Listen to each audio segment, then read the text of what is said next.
or you in these great advantageous positions and you trying to get these weird submissions. Stop letting people put that in your head to go for these weird. What do you call these submissions, man? These Hail weird, Mary. these Hail Mary wizardry. Oh, low percentage. Low percentage. Like, stop. It's like you're a basketball player and you shoot from half court. From half court. Like, make a layup. Bro, just get the points. Like, you know what I'm saying? Just get the points, bro. Let them.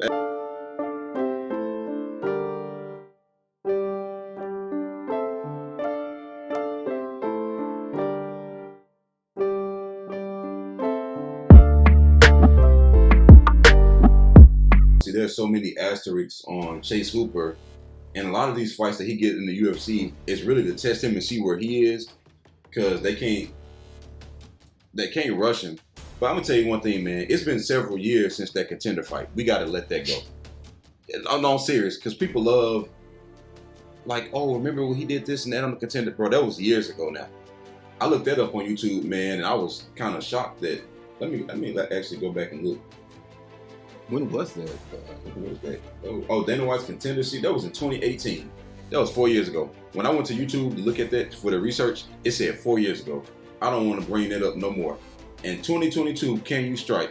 Can you wrestle? The jiu-jitsu is amazing, obviously, but you got to strike good enough to control the reins, to be able to even close the distance, to get an opportunity to go for the right type of takedown and get the fight to the ground on your terms, to then execute. He gotta actually have good takedowns, which he has horrible takedowns. That's what I just said. You gotta have the right striking to even close the distance. You gotta have the right type of takedowns. And the jiu-jitsu is the last thing. I'm saying, like, this, his striking not bad. The one issue I have is just like his entry with the takedowns, because he do a lot of grab legs and grab knees, and it's like he don't really take people down at all. It's more of a, like, grabbing them and then, oh, let me fall back and start rolling, and bro, stop. That's not gonna work. People gonna end up in your full mount, TKO you, and you gonna be looking crazy.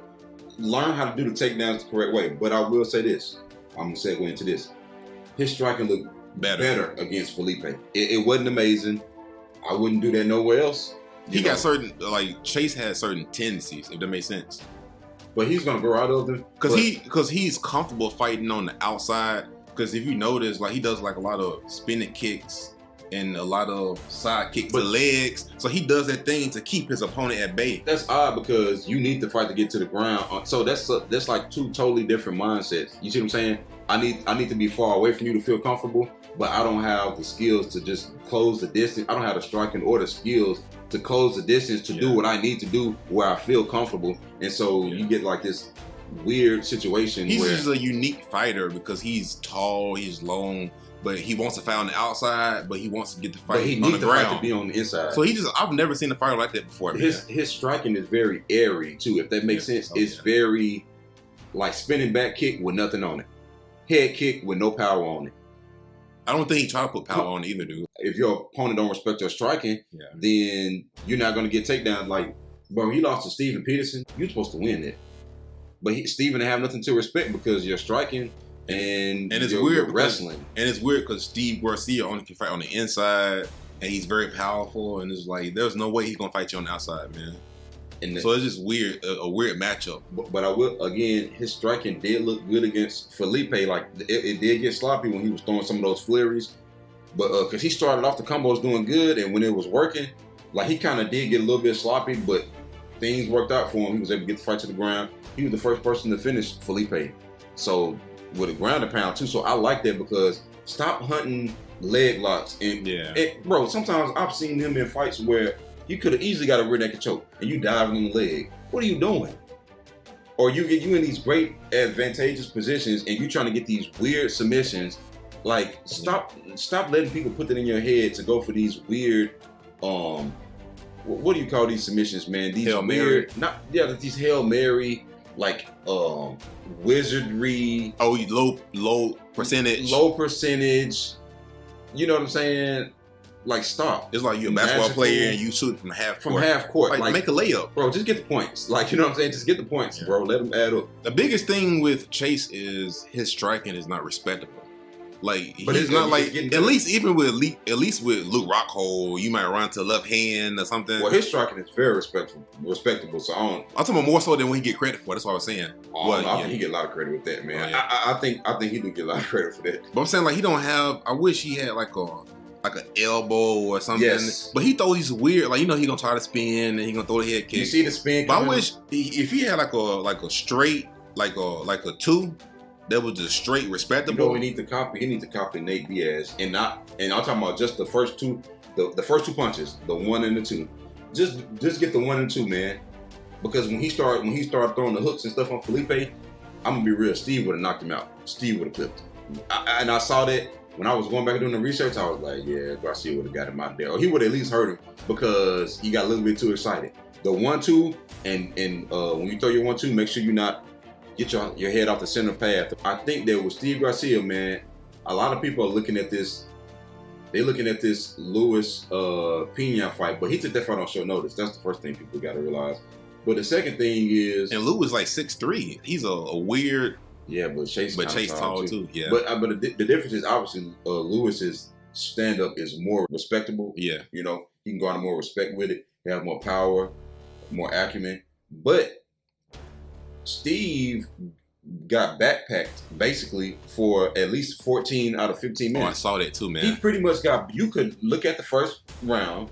And you can fast forward to the second round, and it's the same thing. And then you can fast forward to the third round. Who did that? Didn't Damian Maia do that to Matt Brown or somebody? Damian Maia did. Well, he did that to a bunch of people. Yeah, true.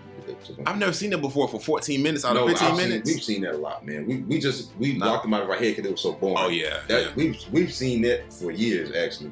But there was a lot of things about Lewis that you had to respect that opened up the doors for him to do that. I think that Chase is right at the point now where he has enough tools to where he'll be able to do that. And the thing is, I think he'll be able to get Steve's back and submit him. And I'm gonna tell you another thing. No, man. No. Hey, Steve only win came from Charlie Ontiveros. So let's not act like. No, did you see the fight? Yeah, I remember. He got knocked down multiple times. He was getting starched by Charlie. And that's one of those ones that Charlie lets slip through the cracks again, because Charlie does that. He starts off good for like 2 minutes, and then everything goes down. His takedown defense goes down. Everything goes out the window. So, no, the worst fight Steve had was when we got caught coming in against what's the guy's name? Maheshate. Yeah, Maheshate. Man, that was just embarrassing. Did he land anything, bro? But he got wild. But first he threw a kick. That's another thing with Steve. He throw wild punches. Sometimes he put his hands down when he throw punches. But he only got 1 knockout loss. But for now, only one person capitalized on it. Boy, he ain't got to worry about Chase capitalize on it. I don't know, man, because once you start getting knocked out, no, because he got hurt against Charlie multiple times, and then he got knocked out against how you say his name, Maheshate. But I'm saying the thing is, if you getting dropped that many times and stuff back to back to back, something is wrong with your defense. Something is wrong. Before I jump into the chin thing, I'm not really like, even with us, we talk about Cody. Yeah. I'm not so big on Cody having a bad chin. I think you got bad defensive striking defense tendencies. So I'm not gonna really hold this knockout loss against him too bad. It's the way he got knocked out too, man. You gotta keep your hands up. But he got knocked out bad. He got knocked out like Fabricio, like when Fabricio fought against Stipe. That's how Steve got knocked out, man. He got sat down and it was like, dang, like fight over. Oh, it was like a 1-punch knockout. You gotta keep your hands up, man. You got to keep your hands up. This wild swinging and banging and stuff like that.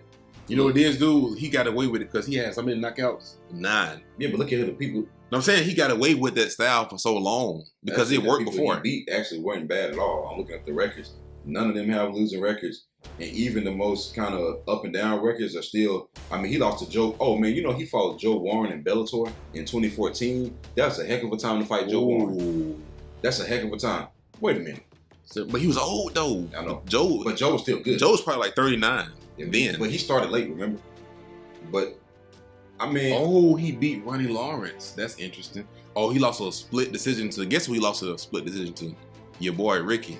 But Steve got some of the worst. It's something about him, man, that I don't like, man. Is it just... But it's so bad because he has tools to win fights. He should be winning more fights. But it's something about him, man. Like, I don't know if it's his decision making or it's just something about him. It's something about him, man, that I don't really like. I don't know if it's his technique. It could be his technique that I don't really like about him. Because he has the power. Sometimes when you have power, you get away with bad technique sometimes. Now, he is southpaw. That could give Chase problems because Chase barely know what to do against a right-handed fighter. Is Chase right-handed or? Ooh. No, I think he's right-handed. But he be switching stances. He switched stances a whole and it's lot. Like, you're not even locked into your orthodox, bro. Like, stop switching stances, man. You ain't even locked in with a jab, from the right hand. So, and his footwork not the best. Like, he fights like, who has good footwork? What's the guy named Ian Gary? Yeah, he fights like he's Ian Gary, but you're not. You don't have that skill set. Minus the strike, minus all of the actual striking. And then he circles around and he throws weird slow head kicks, and it's just like, what are you doing? Being said, I think he gonna win. He should win. They're giving you somebody. Think about this from the UFC perspective. Look, somebody who you lost a short notice fight. You barely beat a Charlie Ontiveros, which is, man, that says a lot in and of itself, man. To get dropped that many times. Which I know he did drop Kevin Holland too. We act like that didn't happen, but he definitely did drop. Hey, Steve is like one of those confident fighters that, like, I don't think he'll be the same after getting knocked out. Because if you watch him fight, like, he's more of like a brawler type. But guys like that, when they get knocked out, when the Steve Barces and the James Hunters get knocked out for the first time, they never be the same. And I think because he's not the most technical guy, but he's fighting Chase Hooper, so he ain't got to worry about Chase Hooper striking. So this is weird. Chase might go in there and look good against him, bro. They giving him somebody who's coming off of his first knockout loss. Yeah, they for a reason. And then the Charlie Ontiveros UFC brass, they know this right here don't mean nothing. This means zilch, zero, nada. A win against Charlie Ontiveros literally does nothing to move your career forward. And I'm not trying to be disrespectful, but we've seen him fight enough to know how those fights go down. This means not a doggone thing right here. So basically, you could argue, I know he did them a solid by taking this fight on short notice, but that's still a loss. This was finna be a loss, and this was a certified super loss. They giving Chase somebody to build a little win streak. Another thing is that we haven't discussed yet is Steve is dropping down from lightweight. So this is featherweight, and Steve is a big guy. So how do you think he's going to look at featherweight? That's what I'm trying to figure out, man. Because that's a new weight class. Now, what weight class has Chase been fighting at? Featherweight. The whole time? Was it the whole time? Hold on. Hold on. Am I tripping or is this fight? Let me see. Yep, featherweight. But has Chase been at featherweight the whole time? Yeah, I think so. Yeah, featherweight. Yeah, I think so. Look, I'm going with Chase by whatever he wants. And I ain't saying if Chase don't look impressive in this fight, man, it says I can't make a decision in this fight, man. It puts him in a bad category because this is basically Steve Peterson 2.0, and they're giving you a rematch of a fight that they kind of give him these certain level of guys, man. These Peter Barretts, these Steven Petersons, Felipe Colares, Steve Garcia. They giving him a certain type of fighters, man. Because he's supposed to be on a 4-fight win streak. Hold on, 1, 2, 3, 4, 5. 5-fight win streak.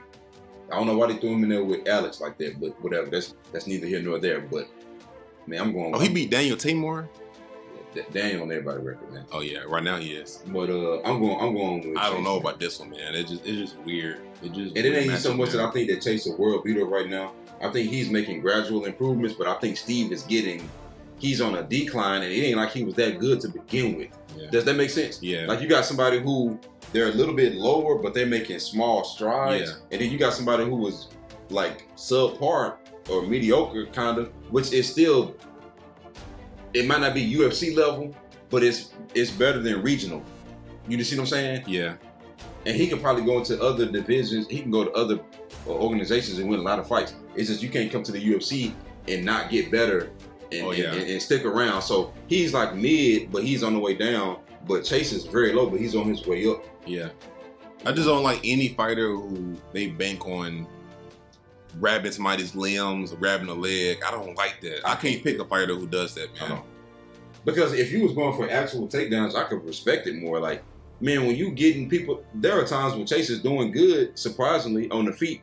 He gets somebody against the cage or he get close to him, won't even go for a regular takedown, dropping down for a heel hook. He's tall, though. What are you doing? Well, you also got to understand he's tall, and it may be hard for him to do a double leg takedown. He needs to start learning how to clinch and get some Muay Thai with the clinch.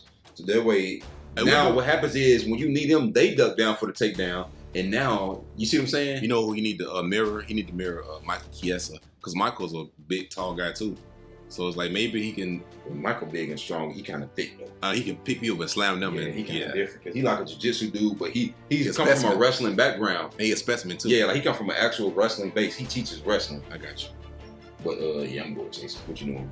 I don't know. I can't make a decision. If I had to,